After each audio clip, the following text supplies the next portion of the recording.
ಸತ್ಯದ ಬೆಳಕು. ವಿಜಯಪುರ ಜಿಲ್ಲೆಯ ನಿಡಗುಂದಿ ತಾಲೂಕಿನ ಗೊಳಸಂಗಿ ಗ್ರಾಮದಲ್ಲಿ ಮಾಜಿ ಸೈನಿಕ ನಾರಾಯಣ್ ಸಾಳೊಂಕೆ ಎಂಬುವರು ಕೇವಲ 3 ವರ್ಷದಲ್ಲಿ ಕಬ್ಬು ಬೆಳೆಯಲ್ಲಿ ಅನುಕರಣೀಯ ಸಾಧನೆಯನ್ನ ಮಾಡಿದ್ದಾರೆ. ಭಾರತೀಯ ಸೇನೆಯ ಮರಾಠ ರೆಜಿಮೆಂಟ್ ಸೇರಿ ಜಮ್ಮು ಕಾಶ್ಮೀರದಲ್ಲಿ 9 ವರ್ಷ, ಗುಜರಾತ್, ಅರುಣಾಚಲ ಪ್ರದೇಶ್ ಹಾಗೂ ರಾಷ್ಟ್ರ ರಾಜಧಾನಿ ನವದೆಹಲಿ ಸೇರಿದಂತೆ 17 ವರ್ಷ ದೇಶ ಸೇವೆ ಮಾಡಿ ನಿವೃತ್ತರಾಗಿದ್ದರು.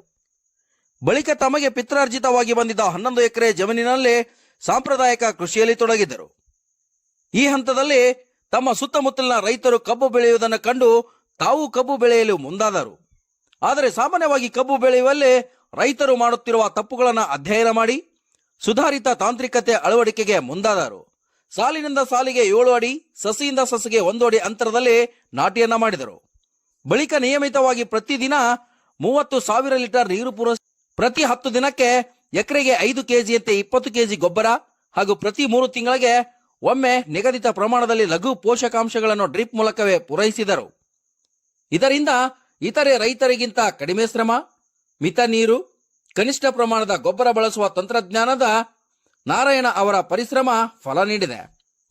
ಮೊದಲ ವರ್ಷ 107 ಟನ್, 2ನೇ ವರ್ಷ 112 ಟನ್ ಹಾಗೂ ಇದೀಗ 3ನೇ ಬೆಳೆಯಾಗಿ 120 ಟನ್ ಇಳುವರಿಯನ್ನು ಪಡೆದಿದ್ದಾರೆ.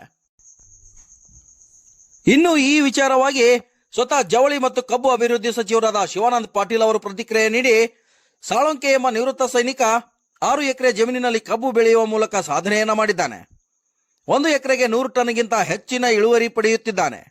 ಆತ ವಿನೂತನ ಪದ್ಧತಿಯ ಮೂಲಕ ಕಡಿಮೆ ಎಂದರೆ ಎಕರೆಗೆ 100 ಟನ್, ಇದು ಇತರೆ ರೈತರಿಗೆ ಮಾದರಿಯಾಗಿದೆ ಎಂದು ಸಚಿವ ಶಿವಾನಂದ ಪಾಟೀಲ್ ಅವರು ಹೇಳಿದರು.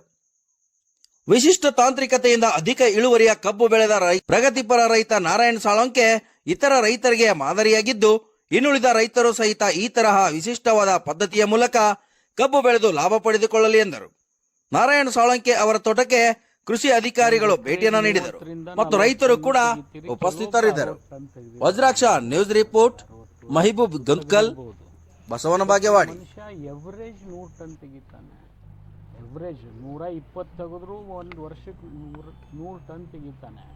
ಮತ್ತು 12 ತಿಂಗಳಿನಲ್ಲಿ ತೆಗಿತಾನೆ, 14 ತಿಂಗಳಲ್ಲ. ಕೆಲವರು 14 ತಿಂಗಳಿಗೆ ಹೋದ್ಮೇಲೆ ಈ ಥರ ಮಾಡ್ತಾರೆ, 12 ತಿಂಗಳಿನಲ್ಲಿ ತೆಗಿತಾನೆ. ಅದರಿಂದ ಒಂದು ವರ್ಷಕ್ಕೆ ಅವನಿಗೆ 40 ಟನ್ನಿನ ದುಡ್ಡು ಎಕ್ಸ್ಟ್ರಾ ಬರುತ್ತೆ.